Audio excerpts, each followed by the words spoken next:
This week, as we wrap up another year, the Hummel Report brings you new information on some of our investigations in 2011, and in one case, a story we first reported more than 2 years ago. In December of 2009, we told you about cracks in the brand new $15 million taxpayer-funded Warren Bridge. Finished months behind schedule and millions over budget. We pressed the Department of Transportation's chief engineer, Frank Correo, who insisted the cracks were not structural.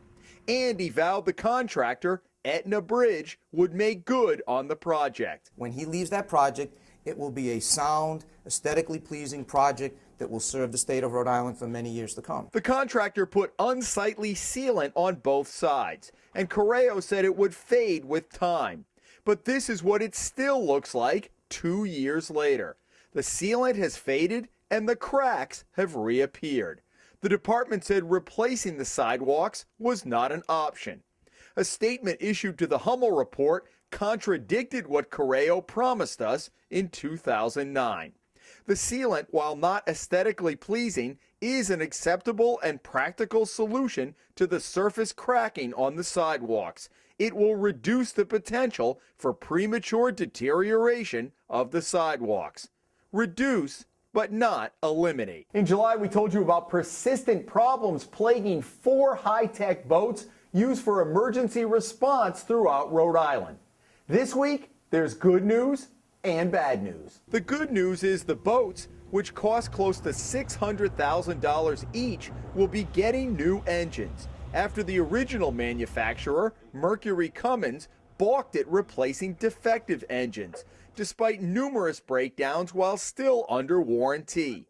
The Cranston fireboat, which has been out of commission for more than a year, is first in line for a retrofit. The bad news? Taxpayers will shell out another $800,000 to fix the problem.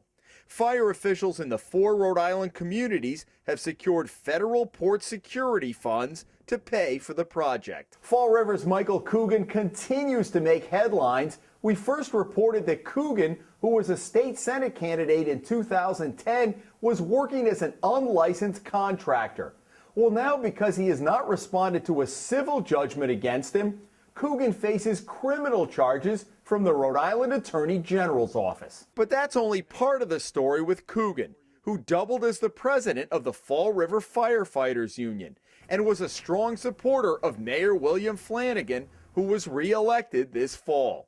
Shortly after the election, Flanagan appointed Coogan a lieutenant as interim chief after forcing out veteran chief Paul Ford, causing an uproar within the department.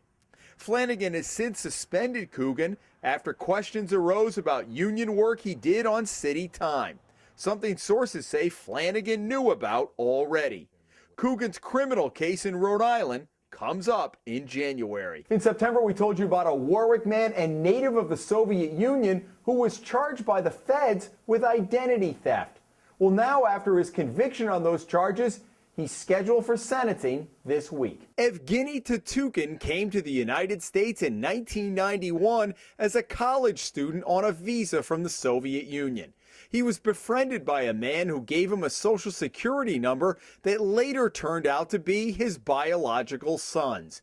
20 years later, that would come back to haunt him as he was charged by the federal government with identity theft, even though he had been working and paying taxes in Rhode Island, living in Warwick with his wife and young son.